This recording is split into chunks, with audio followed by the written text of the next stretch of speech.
Hello and welcome to Conversations with Greensboro.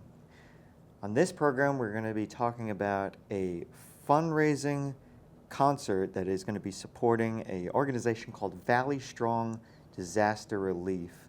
And that is in support of Western North Carolina, particularly the area of Swannanoa, which was absolutely devastated by Hurricane Helene last fall. I think everybody remembers that, everything that happened.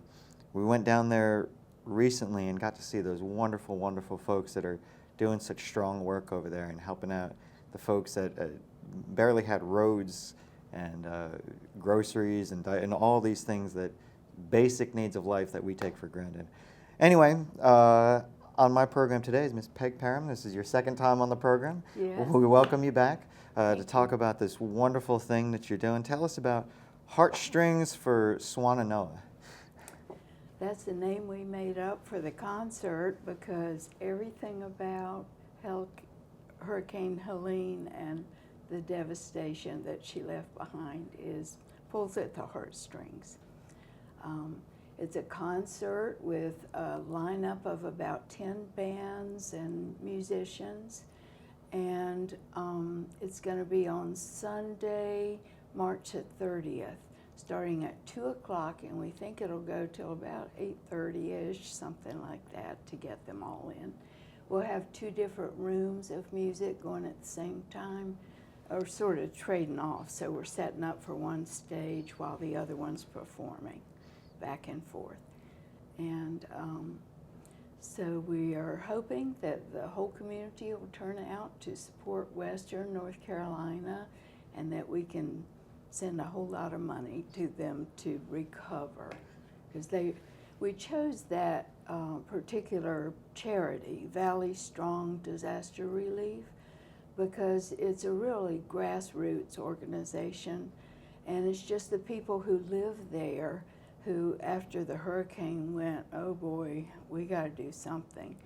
And so they applied to be a nonprofit and just go out and get their hands dirty every day, in the elbows up to the mud. There aren't any fancy high-paid administrators or anything, so all the money goes directly to the community for restoration. And it is a small area. It's the Swannanoa Valley, and because it's a valley, it was really devastated by the flood.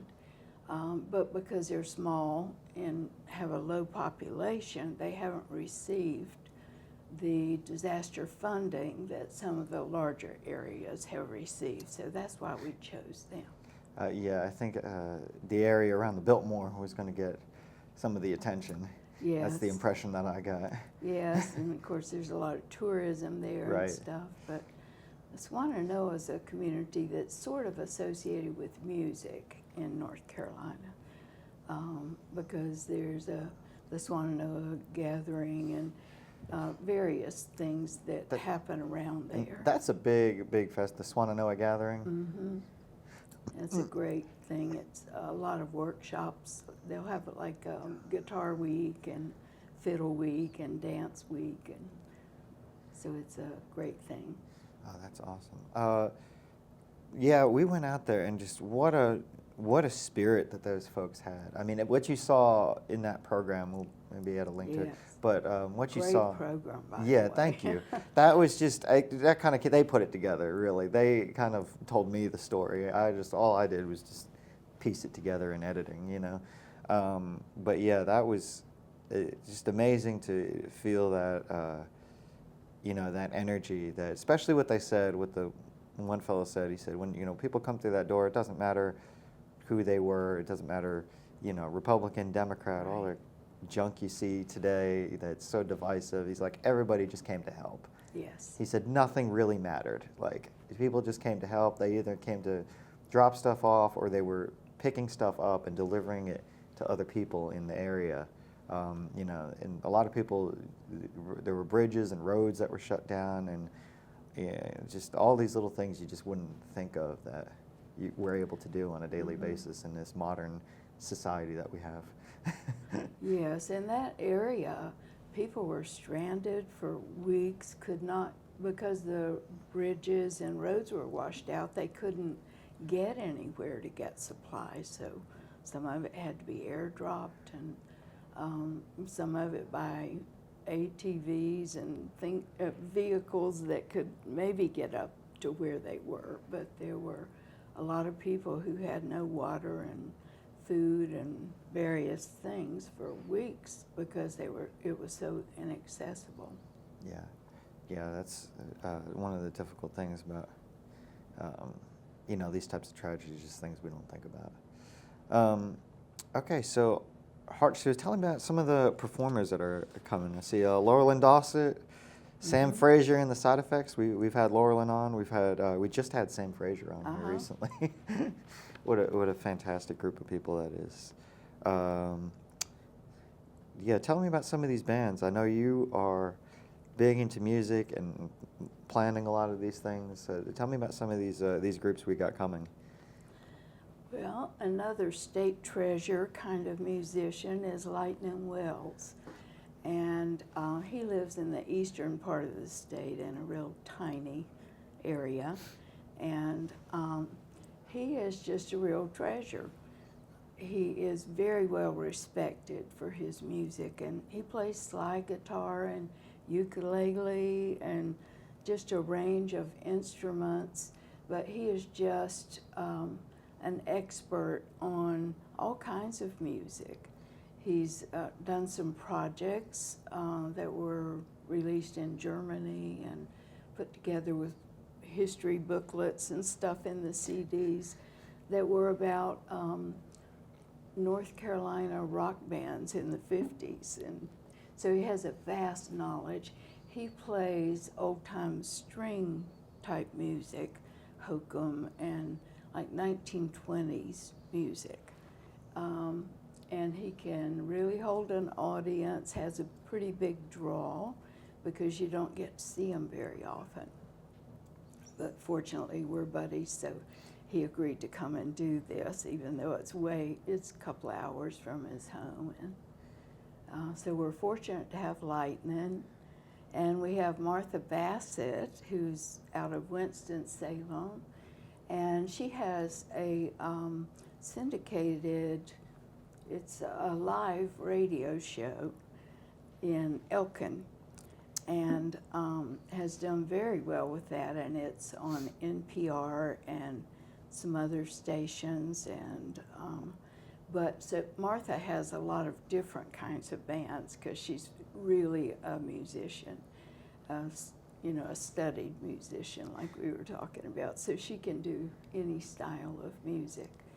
And so the band that she's bringing us for Heartstrings is her Brazilian quintet. So it's called Martha Bassett's Quinteto Brazil.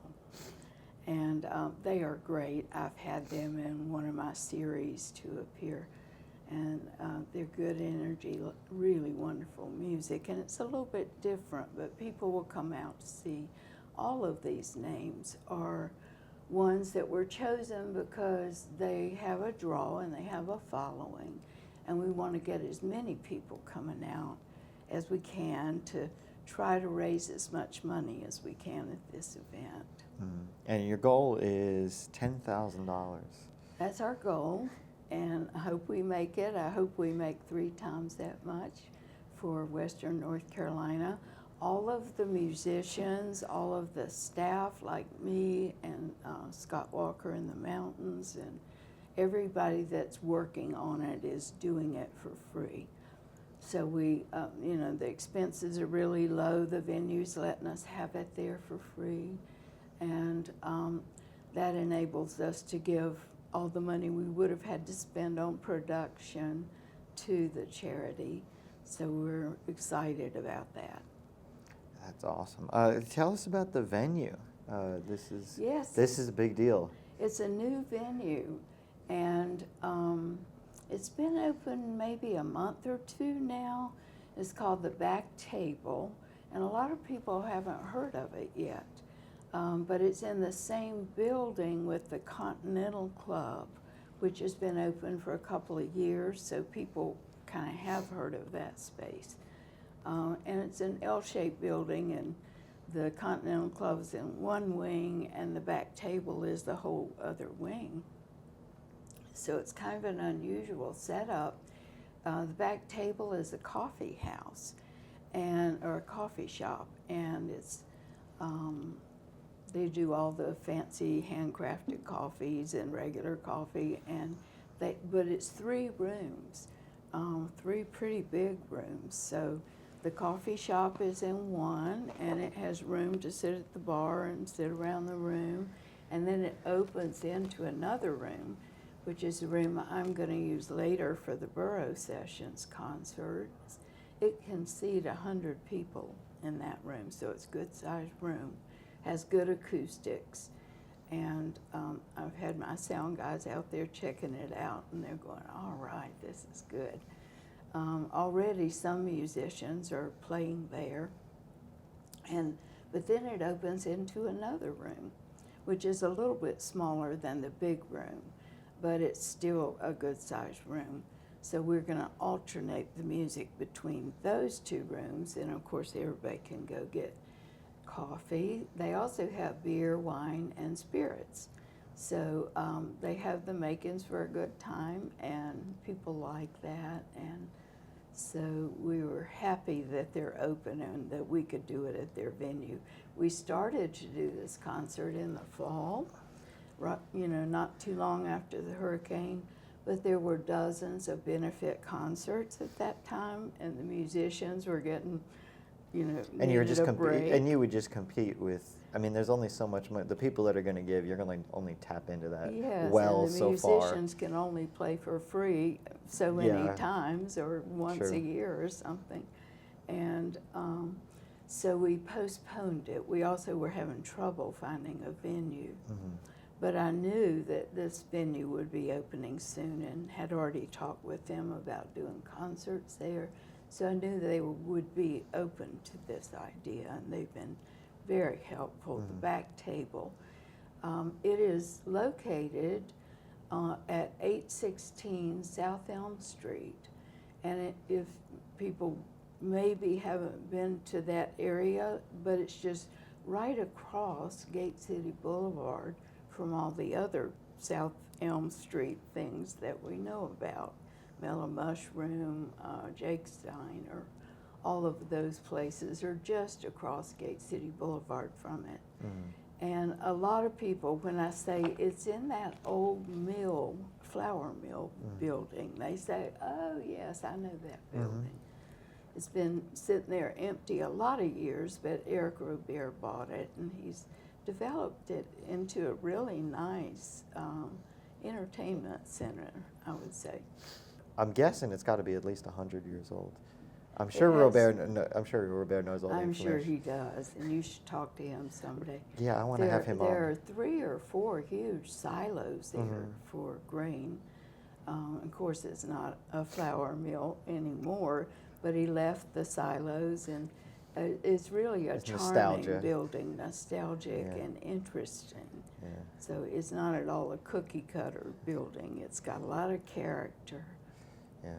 Well, can I do my NPR? If you're just joining us, we are here with Peg Parham talking about the Swannanoa Disaster Relief Heartstrings for Swannanoa. It will be at, is it 816 South Elm? 816 South Elm Street. Okay, cool. And how did you get connected with the Black Table and the back table? The back table. Sorry. Let's see. I went there a few years ago to that building because they were opening up the Continental Club, and I talked to the manager they had at that time about doing concerts there.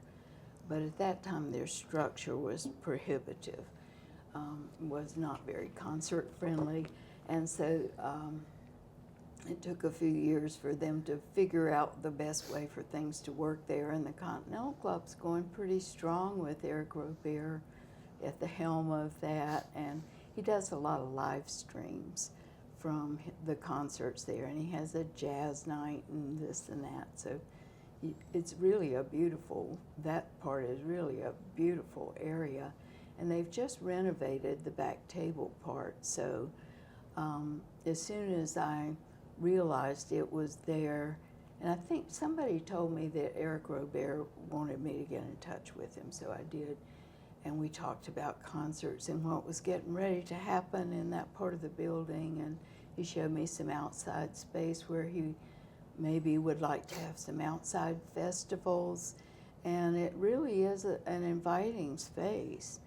And then they've renovated the back table part in the last few months, so it's very nice and clean, and you know, Eric has a really good relationship with the community around there, and there's a parking lot on site, there's street parking, and then if all of that is full, there's the parking lot across from the nursing school that's a little bit closer to Gate City Boulevard, but not a very far walk on a Sunday afternoon especially. Yeah. Well, that's awesome.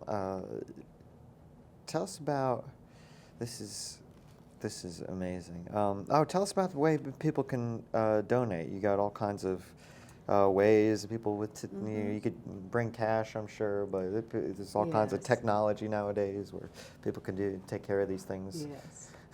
So admission is by donation, and we have 2 QR codes ready to go now, Cash App and Venmo. We're still working on the PayPal QR code, but we'll also accept cash and checks written to the Valley Strong Disaster Relief. So the way we've designed it, all the money goes straight to Valley Strong. It doesn't even go in our bank accounts or anything before it goes there. It just goes straight to them, and the only thing we'll be delivering are checks and cash. So we're trying to make it easy for everybody to donate as much as they can. One issue I want to talk about a little bit is that right after Hurricane Helene at the end of September, we were all crying with every newscast and just could not believe what had happened to a third of our state, devastated. And, people's houses floated away, and they still had to pay the mortgage, which is just horrible to think about. They lost family members who floated away right in front of them and didn't survive. They lost pets, they lost all their family memories. So it was just devastating. And for a month or two, it was all we saw on the news. So we had a real heightened awareness of it.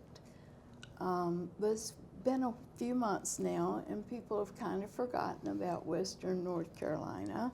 They might see a news article once in a while that a bit of the highway opened up or something like that. But, there's still people that weathered this winter at below zero weather in tents because they have nowhere else to live. A lot of people generously donated campers, like you might take somewhere for a weekend, and whole families are living in campers. I mean, these people's houses washed away or destroyed right from underneath them, and somehow they survived. I read about there was this past week a giveaway of, I think it was 1,800 musical instruments for people who had lost their musical instruments in the flood.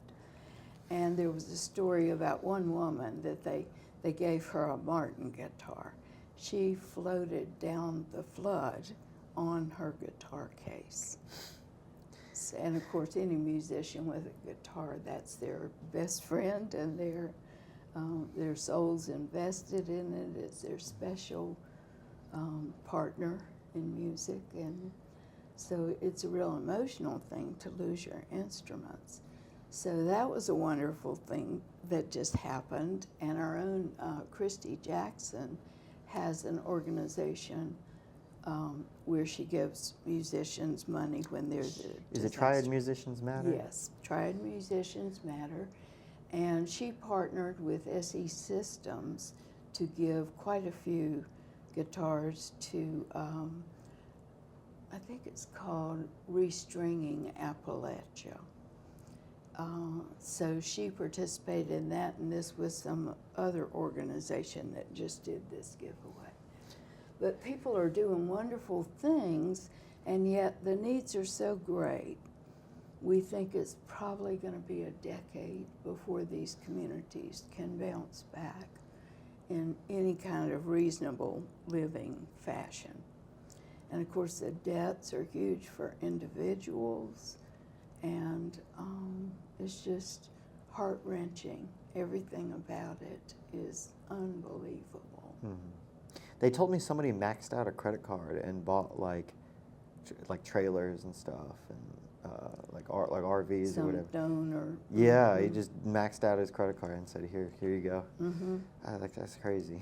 It's been people from all over the country and from Canada even, and from other countries, just showing up in Western North Carolina with tools and saying, "What can I do?"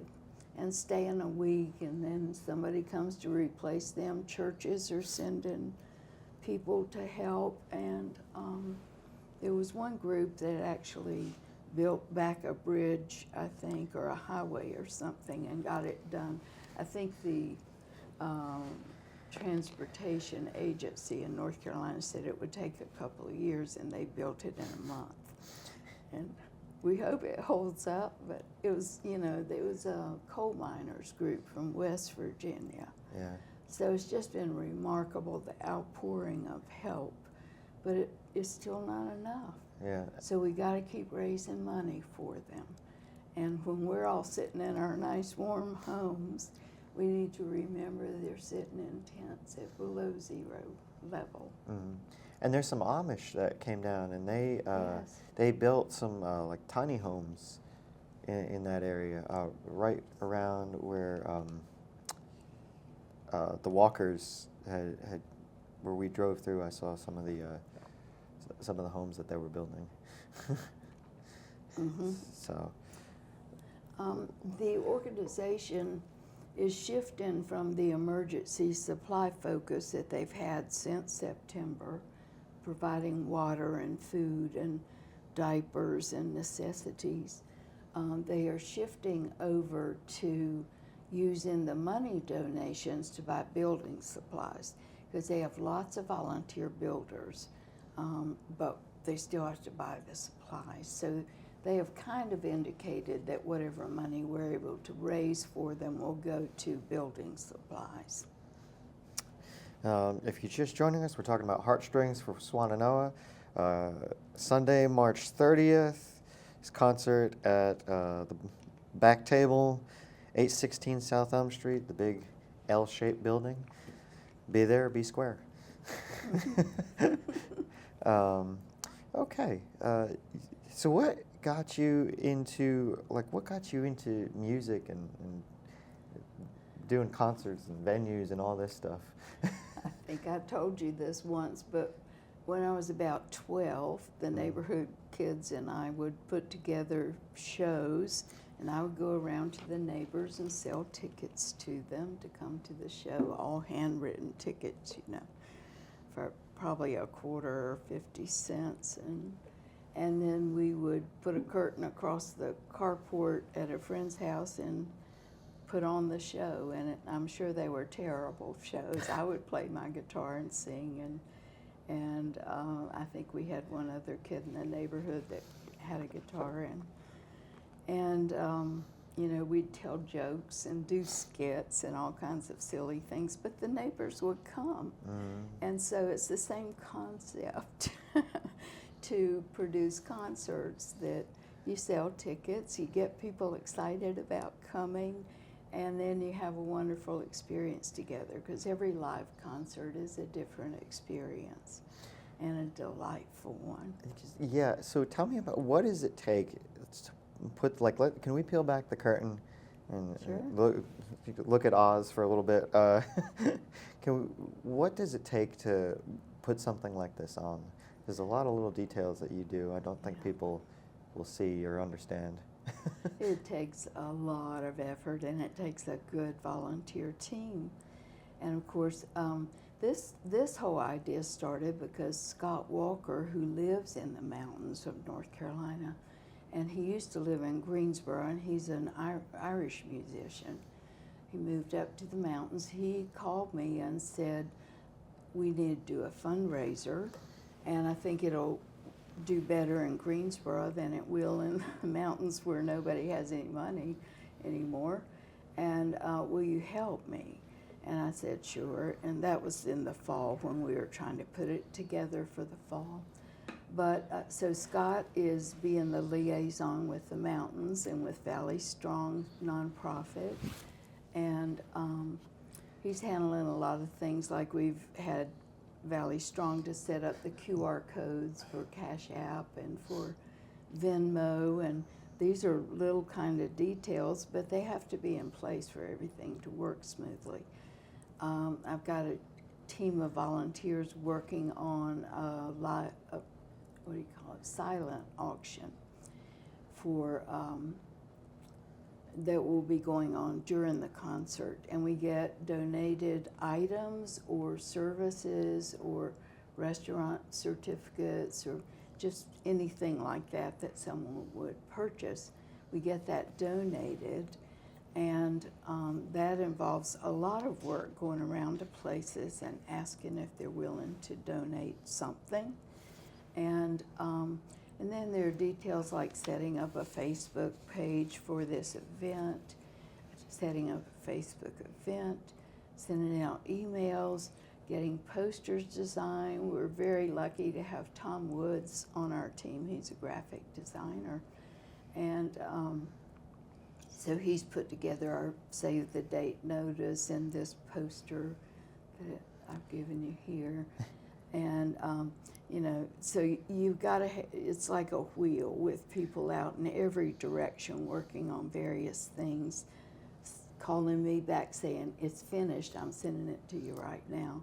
So I'm sort of coordinating all those efforts, but it does come down to details and struggling with the technology we all do every day, making it all work and get set up, and sending out invitations to people to come to the concert electronically, and it's a lot of work figuring out where we're going to get the tables for the auction and coordinating with the venue. Just a couple minutes left here. Okay. You have an auction, you have a raffle. I want to mention that SE Systems is donating several guitars to us, and we're going to raffle those. And another volunteer that Scott knows, emailed and said he's donating a kayak, and it's beautiful. I don't know if it's brand new, but it looks brand new in the picture. And is that Andy Zimmerman? Andy Zimmerman used to. No, he used to do kayaks. I think he used to own a kayak shop or something like that. Yeah, that was how he started. I don't know where he got the kayak. He just sent an email and said, "I got this for y'all." So okay, great. That's funny. Well, all right. That's just about all the time we have. It is Sunday, March 30th. It's from 2 p.m. to 9 p.m. Ish. Not 816. You can call for an encore maybe. 816 South Elm Street at the back table to support Valley Strong disaster relief for these folks that are in need over in western North Carolina, particularly in the Swannanoa area. Peg, that's about all the time we have. Thank you so much for being on. Like, that went by so darn quickly. I couldn't even believe it. And thank you for watching our program.